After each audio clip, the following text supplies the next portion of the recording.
Welcome back to the Deep Dive. So much of the conversation around the global AI race, it focuses on the visible stuff. The new model release, the big investment round, the benchmark score. Right, the things you see on Twitter. Exactly. But what's really happening behind the closed doors are the companies that are, actually building the frontier.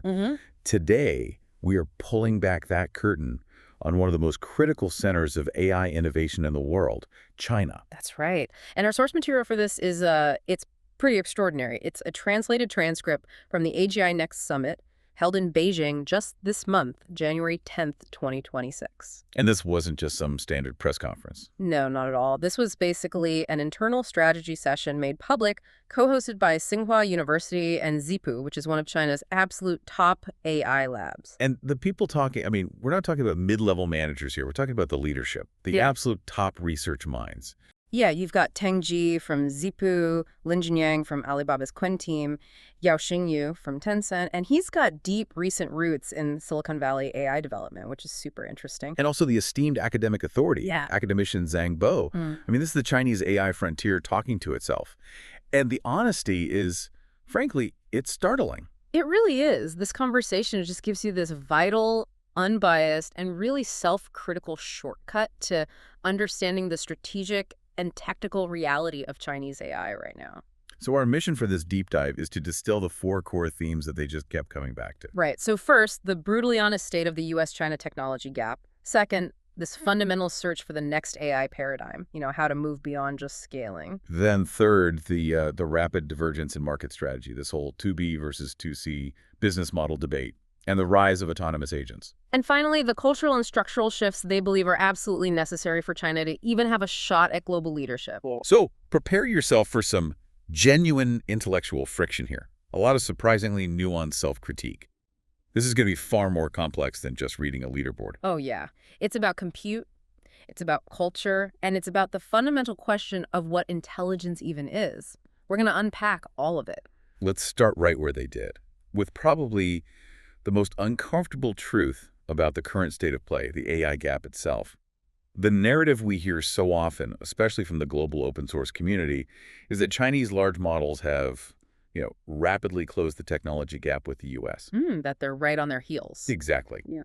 But Zhipu's founder, Teng Ji, he kicked off the conversation with this admission that it challenges that whole perspective. He was incredibly pointed about it. He acknowledged the enthusiasm, this feeling that Chinese models are performing spectacularly on all these global benchmarks. Right. But he warned against self-deception. He suggested that the real answer is that the gap might still be widening. Widening. Even with models like Zhipu's GLM and Qwen showing up at the top of the leaderboards, how does he get there? Well, his reasoning comes down to one core issue: visibility. Teng Ji explained that Chinese frontier companies are largely playing in the open source domain. They release their model weights, their metrics. Which lets them get benchmarked and, as he put it, make ourselves feel good. Exactly. Meanwhile, the true American frontier, the next model from OpenAI, from Anthropic, from DeepMind, that remains overwhelmingly closed source and proprietary. So it's like they're comparing their best open efforts against an invisible, closed, and, crucially, a rapidly moving target. That's the perfect way to put it. It's like running a race where you can only see the shadows of your competitor, and those shadows just keep stretching further and further ahead. The true state-of-the-art capability, especially in things like reasoning and multimodal integration, it's hidden behind those closed walls. So if the U.S. is still making these fundamental nonlinear breakthroughs with their massive proprietary systems— breakthroughs that aren't even reflected in the current benchmark. Right. Then the distance between the true frontrunner and the pack is actually increasing, even if the Chinese models are improving like crazy on the metrics that we can see. And this whole issue of visibility and closed source competition, it leads directly to the biggest constraint for Chinese labs, compute. This isn't just about having fewer resources. It dictates completely different innovation strategies. And Lin Jinyang from Alibaba's Qwen, he gave some really hard numbers. Yeah, the disparity is massive. Just massive. Lin Jinyang estimates the U.S. compute capacity for cutting-edge AI research may exceed China's by 1 to 2 orders of magnitude. Okay, let's just pause on that. 1 to 2 orders of magnitude. For the listener, what does that actually mean? It means the U.S. has 10 times the compute. or 100 times the compute. It's a fundamentally different scale of operational capability. 100 times the compute for research. That doesn't just mean you can build bigger models. It means you have the freedom to fail spectacularly. Exactly, and that creates a philosophical divergence. He argues that U.S. companies, especially OpenAI, they allocate this huge, almost irresponsible amount of their compute into next-generation research, into the unknown. They can afford to just waste GPUs, as he put it. Right. They can train 10 models that are totally useless just to find that 1/11th model that changes everything. So conversely, what is China forced to do with its limited compute? Well, they're constrained by reality. The vast majority of their compute resources, we're talking maybe 80–90%, is just consumed by fulfilling delivery requirements. Meaning guaranteeing current product performance, retraining models for specific clients, fine-tuning for commercial delivery, basically maintaining service reliability. So they're forced to optimize for the known and the guaranteed commercial returns, not the high-risk exploratory future. Yes. And that perfectly sets up this classic debate. Is true. Disruptive innovation spurred by the resource-rich who can afford to play or the resource-poor who are forced to be efficient. It's the whole necessity is the mother of invention argument. And Lin Jinyang strongly suggests that, poverty forces a necessary deep kind of innovation. If you can't just buy more silicon, you have to get smarter. And this is where China's strategic focus on algorithm infrastructure co-optimization comes from. Okay, let's break that down because it's a really crucial technical pivot. What does algorithm infrastructure co-optimization mean in practice? It means designing the AI model's architecture and the specific algorithms it uses in tandem with the specific hardware limitations of your domestic chips. So you're not just taking a generic algorithm and running it badly on weaker hardware. Exactly. You're designing the model for the constraints. You're optimizing memory access patterns to perfectly match the cache on a specific Chinese-made AI accelerator, for instance. It's about squeezing every single bit of efficiency out of a highly constrained resource. So it's hyper-efficient, but it also sounds like it could tie them more deeply to specific, maybe less performant hardware ecosystems. It's a huge trade-off. You gain immense efficiency now, but you might lose future portability or generality. But it's a strategic necessity for them. Okay, so resource scarcity forces efficiency innovation. But then Tencent's Yao Xunyu, he detailed two more constraints, one structural and one cultural, that sound even harder to overcome than the compute gap. Yeah, this is the dual challenge. On the objective structural side, he says China has advantages in electricity, in general infrastructure for data centers, but the core bottlenecks are still there. The usual suspects. Right. Production capacity, especially for advanced lithography machines and the software ecosystem, he sees those as fundamental structural problems that just have to be solved. That's the known hardware story. Yeah. But the subjective, the cultural constraint, that's the real deep dive nugget here. What's stopping this incredibly talented pool of Chinese researchers from taking those big, risky next-gen bets? Yao Xunyu was very clear. He sees that while China has world-class talent, there's a systemic lack of people willing to commit to breaking new paradigms, to taking those extremely risky multi-year bets. So they gravitate towards safer problems. Exactly, like pre-training models or optimizing existing architectures. Because there's a proven path to success, they know that once a method is validated by the West, they can efficiently figure it out and often optimize the replication faster and better than the original. So they excel at optimizing a known function, but they struggle with that first, that leap into the dark. Precisely. They hesitate to explore areas like, say, long-term memory architectures or true continual learning because it's just not clear if those problems can be solved at all. Right. In a super competitive environment driven by quarterly performance and leaderboards, dedicating years of compute and talent to a problem with a 90% chance of total failure is it's culturally and economically unappealing. And this cultural risk aversion, it's not a talent issue. It's an economic and cultural alignment issue. Why is it so prevalent? He links it directly to the economic environment. When your capital is seeking fast, measurable returns, and the business culture values demonstrable efficiency over speculative exploration, that trickles down. And Lin Jinyang backed this up with a really powerful analogy. The early electric vehicle example. Yeah, let's expand on that because it paints a really vivid picture. So Lin Jinyang points to the early days of EVs in the U.S. He described how wealthy American investors, driven by this long-term vision, backed the technology even though the early prototypes had, and this is a quote, leaking roofs and even fatal accidents. Wow. Leaking roofs and fatal accidents. That's a whole different level of risk tolerance. It's capital willing to bet huge sums on an unproven future, enduring catastrophic failures without pulling the plug. He admitted that, culturally, wealthy Chinese investors prefer safe, proven things. He sees the younger generation slowly changing, but the current capital structure just doesn't favor that kind of high-risk bet. And that's a massive realization. If the next stage of AGI requires that high-risk, waste GPUs strategy, and the culture and capital are stacked against it, then the gap really is systemic. It's way beyond just chip imports. It's a feedback loop. Delivery requirements eat up compute, which prevents high-risk research, which funnels talent into proven optimization paths, which reinforces the cultural preference for short-term success. And breaking that cycle requires daring to pursue the next big paradigm, which is exactly where their discussion went next. The consensus among all the speakers was pretty clear.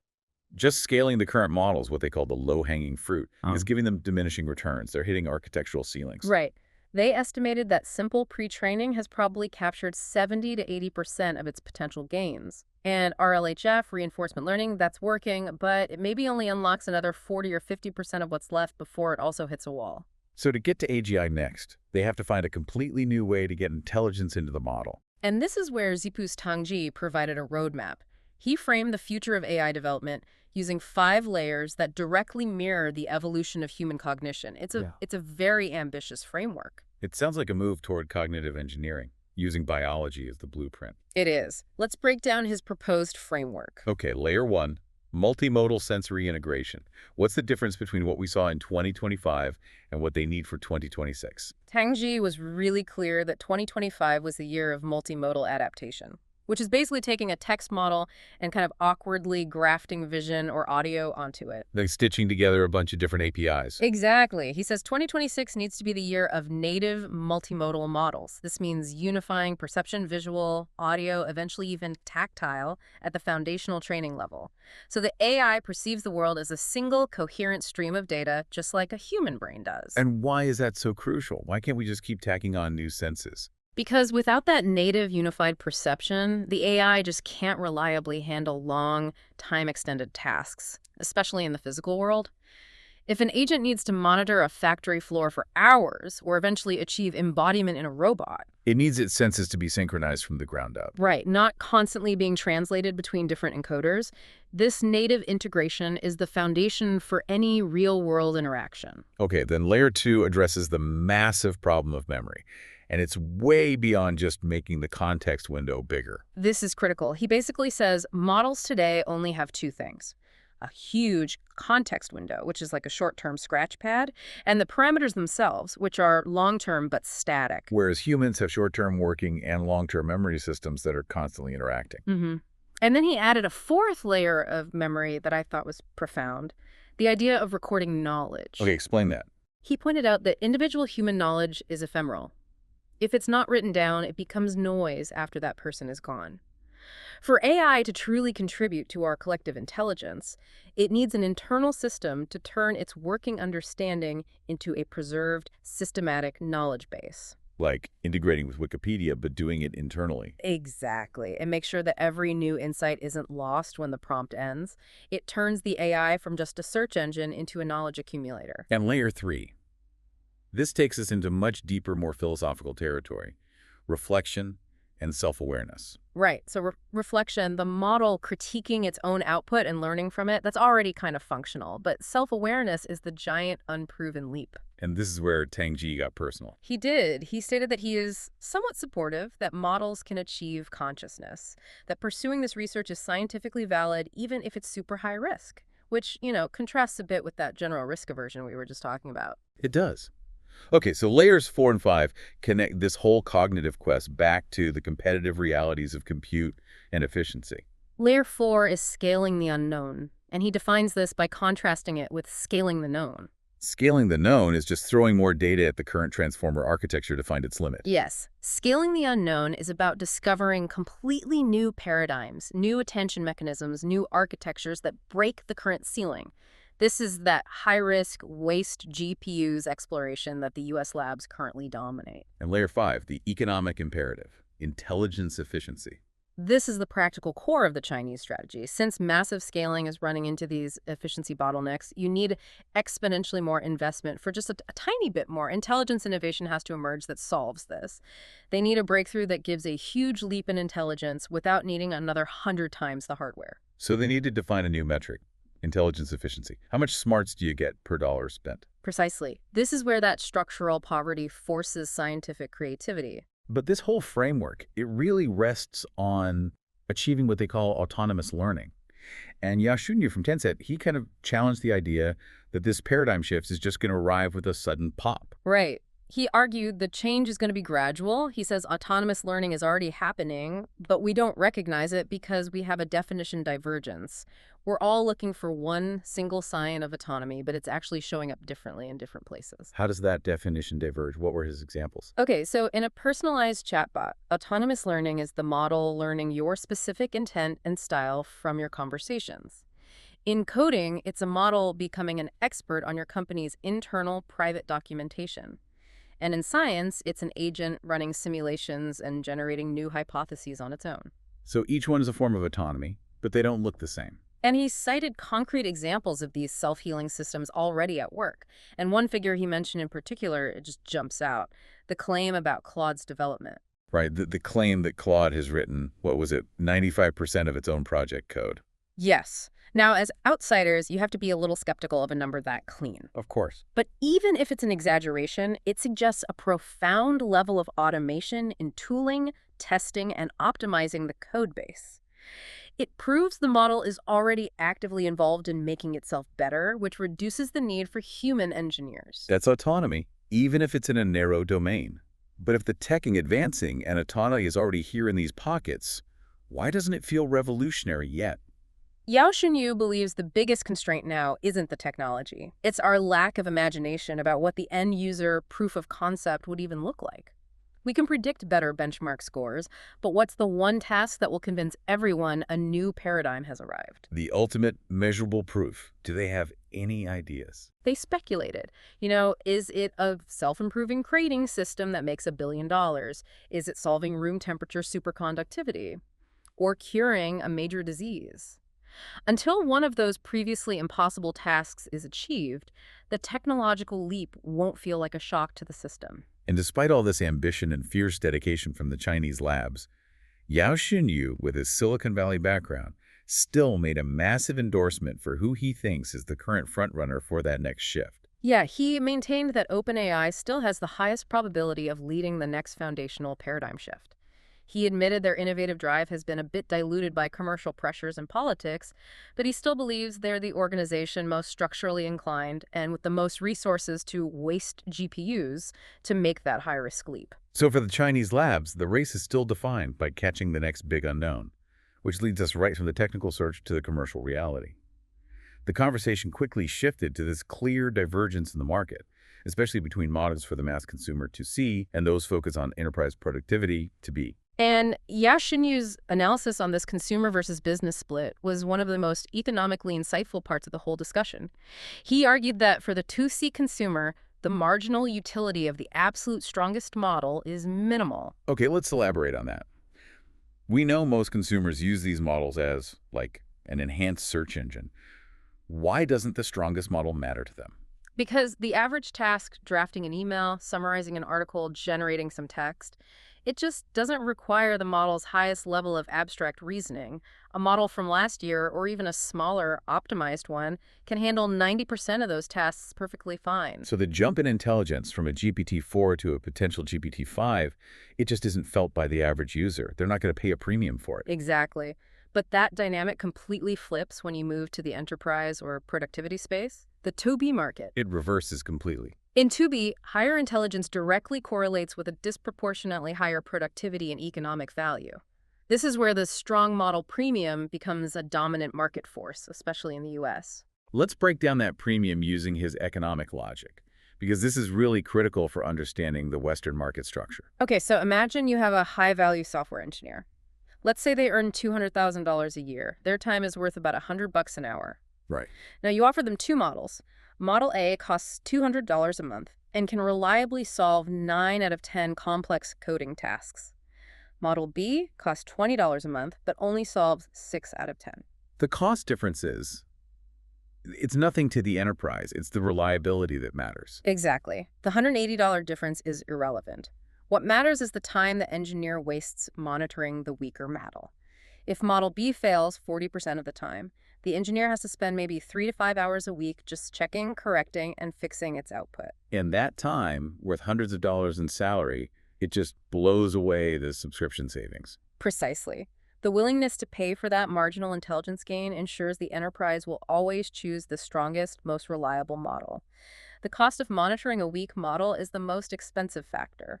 And this market divergence, it also changes the strategy for how the technology is packaged, the whole vertical integration debate. Yeah, for the 2C market, vertical integration is still king. The model and the user experience have to be tightly coupled.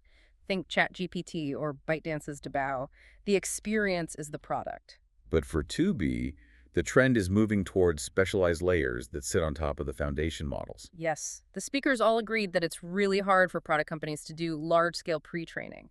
So you need these specialized niche applications like a specific financial risk analysis tool to leverage the overflow capacity of the big general foundation models. The foundation model is the brain, but the application layer tells the brain what specific niche enterprise problem to solve. And this all ties directly into the big market trend they expect for 2026. The rise of agents. There was broad consensus that this has to be the year agents start creating massive, measurable economic value. The current state of agents, what they call the 2025 level, is what?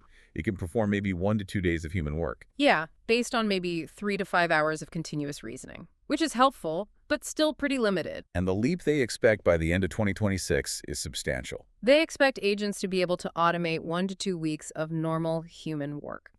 That moves the agent from handling single tasks to automating entire multi-stage workflows. If an agent can manage a 2-week workflow on its own, it stops being just a tool and starts being a replacement for a significant chunk of labor. And this led to a really interesting debate about how foundation model companies should even approach agents. Lin Jinyang from Qwen took a really aggressive stance here. Right. He said the model is the agent and the agent is the product. He believes the complexity required for a long-horizon, reliable, self-evolving agent is so high that the functionality has to be baked directly into the core model. He sees the product as the model's ability to solve that long tail of complex problems that users couldn't solve anywhere else. Which puts huge competitive pressure on any startup trying to build agents on top of these models. Tongji of Zhipu, he focused on how those external applications could even survive. Yeah, Tangji clarified that tension. For an external agent app to survive, it has to solve problems that are both valuable and critically cannot be solved easily by a single prompt alone. Because if it can be solved by a simple API call, the big guys will just build it into the base model. And your startup is dead. So startups have to find problems that require complex processes, specialized data, or niche real-world inputs that the large model provider just doesn't want to bother with. Now, connecting this back to the constraints from Section 1, the Tobii market in China is historically really difficult compared to the U.S. How does that affect their AI strategy? Well, Yao Xunyu noted that being business-facing in China is just inherently challenged by a lower willingness to pay for software and a slower-moving business culture. And that reality is pushing them. Where? It's forcing many Chinese teams to aggressively pursue international commercial environments where that high-value, strong model premium is already an accepted part of doing business. But he also identified this massive structural advantage held by the biggest Chinese tech players, like Tencent. Right, the big company advantage. A firm like Tencent has, 100,000 employees? And countless internal operational scenarios. They don't have to rely on external clients for real-world feedback. They can just operationalize their models on themselves. Exactly. They use their internal environment as a massive real-time testing and improvement lab. They capture high-quality, complex data on how their own employees use the models for productivity, and they improve the model in this internal feedback loop. Startups just can't compete with that. It's an invaluable closed-loop system for generating real-world intelligence. And finally, he brought up a U.S. company as the strategic inspiration for bridging this gap between a general model and a specific enterprise need. He cited Palantir as the ideal template. Palantir's whole business is making AI useful for enterprises, regardless of what stage the AI is at. And their key technical insight is the use of ontology to bridge that gap. Okay, break that down for us. What does ontology actually mean in this context? So an ontology in this case is like a structured knowledge map.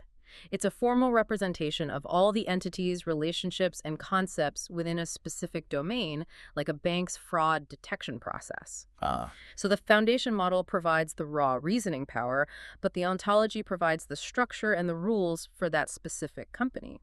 Palantir creates these ontologies, effectively teaching the general LLM how to interpret and apply its intelligence to the unique internal language and data of that one client.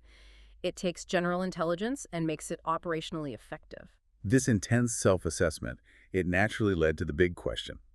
What is the actual probability that a Chinese company will be the world's most advanced AI company in, say, the next 3 to 5 years? And this is where that honest self-critique produced these dramatically different but equally revealing answers. Yao Xinyu from Tencent was the clear optimist. Definitely. He stated the probability is quite high, and his reasoning was all based on historical precedent.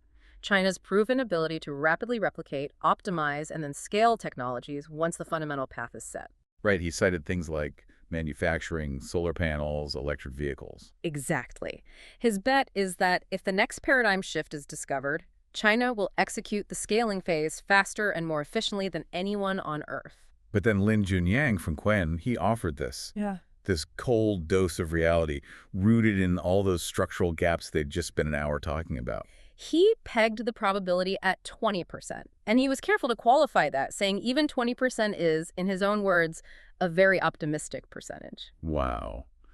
That's a pretty big difference in outlook. It's a huge acknowledgement that the cumulative effects of the compute gap, the hardware constraints, and the cultural reluctance to take risks, those are massive obstacles that will take time or a fundamentally new invention to overcome. So regardless of the specific number, the conversation kind of synthesized this clear, multifaceted path forward. The first conditions are purely structural. They have to solve hardware constraints. It's non-negotiable.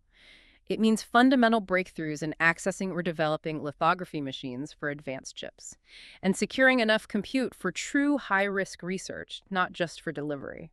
The second condition is commercial, tying back to that whole 2B analysis. Right. China has to successfully develop the 2B market, which means one of two things. Either foster a domestic enterprise culture with a much higher willingness to pay for AI, or achieve massive success competing in international markets where that value is already understood. And the third, and maybe the hardest one to just mandate, is that fundamental shift in research culture. This is the core cultural mandate. They have to move away from working only on safer problems and abandon the obsession with leaderboards and easy metrics. And Yao Xunyu highlighted the shift by pointing to the DeepSeek approach, Which is focusing on what is actually the right thing to do and what feels genuinely good in real use, instead of just optimizing for a benchmark score. It's a huge strategic insight. They're basically saying that optimizing for a human experience might give you better real-world results, even if your model ranks lower on a technical leaderboard. Like Claude. He cited Claude as the perfect example. Claude often doesn't top the numerical leaderboards, yet its reputation for high usability, consistency, and performance on long, complex tasks is undisputed. Its practical intelligence is higher than its benchmark score might suggest. It's like they're saying, stop chasing the score and start chasing what actually works for people. And Zhipu's Tengji, he talked about the environmental change needed to nurture this risk-taking spirit.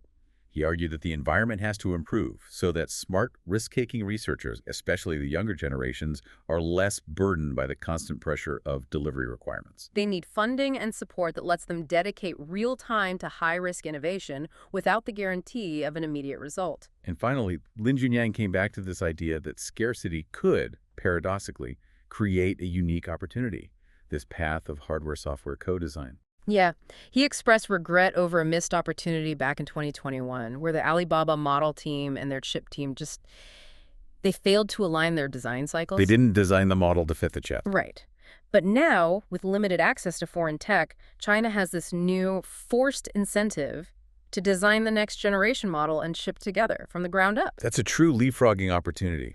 If they can fundamentally redesign the AI architecture to perfectly integrate with a new domestic chip, they could bypass years of performance gains the West got through just brute force scaling. It's the ultimate application of algorithm infrastructure co-optimization. It's an admission that if you can't buy the best hardware, you have to reinvent the relationship between the software and the chip entirely. A nonlinear path to leadership forged out of necessity. To close out the summit, academician Zhang Bo, representing this, highest academic level of thought, he stepped back from all the competitive pressures to address the philosophical implications of AGI. He focused on the widespread anxiety about AI evolving from just a tool to something that could potentially surpass humanity. He framed it perfectly. He said AI is transitioning from a simple tool to a potential new subject. And that transition is causing anxiety because the creation of a new subject forces us to confront issues of control, responsibility, and consciousness. And he tried to classify the different levels of this future AI subject. Right, 3 levels. Level 1. Functional action-oriented subjects. This is where we are now. The AI is helpful. It performs actions. It's a tool. Okay. Level 2. Normative responsibility subjects. This is the desired but technically very challenging stage. It means machines capable of understanding and bearing ethical or legal responsibility for their actions. We are very far from this. And then the level that drives all the existential anxiety. Level 3. Experiential conscious subjects. This is the point where machines have genuine consciousness or subjective experience. And Zhang Bo said that while we don't need to focus on achieving level 3 right now, the questions around alignment and governance are mandatory for everyone. And this is where he introduced his most profoundly provocative idea. He directly challenged the foundational assumption of all alignment research that machines must align with humans. He asked the critical question, must machines align with humans? His answer was this stark, critical assessment of humanity itself. He noted that human behavior is often, greedy and deceptive. Wow. And his conclusion was devastatingly simple. If machines align with humans, they may inevitably inherit our flaws and imperfections. That is a staggering implication. He's basically suggesting that humans are not the ultimate ethical standard. Yes. And if we're not the highest standard, the entire goal of alignment shifts from making sure machines obey us to making sure machines adhere to some higher, more rational, more objective moral framework. It fundamentally reframes the whole debate from one of control to one of aspirational ethics. He concluded that humans are clearly not the highest standard for future intelligence. And that viewpoint just transforms the governance debate entirely. So if alignment with human values isn't the top priority, what did you say the priority for immediate governance should be? His priority is the governance of humans, specifically, the researchers and the users. Since the technology is just a powerful tool, the immediate ethical challenge lies with those who define its goals, feed it data, and deploy it. We have to govern ourselves before we can even think about governing the machine. Precisely. And this shift in focus is what fundamentally redefines the role of the entrepreneur in the AI age. It led to a huge change in his own personal academic advice. Right. Historically, he was against his best students starting businesses. He wanted them in pure research. But now he believes the most capable students should go into entrepreneurship because AI has elevated the mission. The new mission is almost sacred.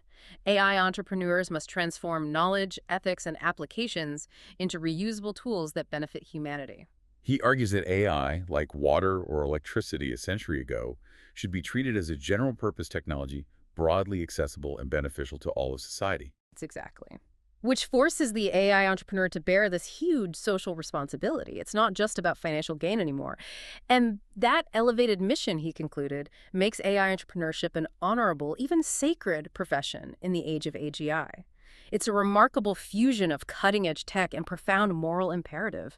Hashtag outro.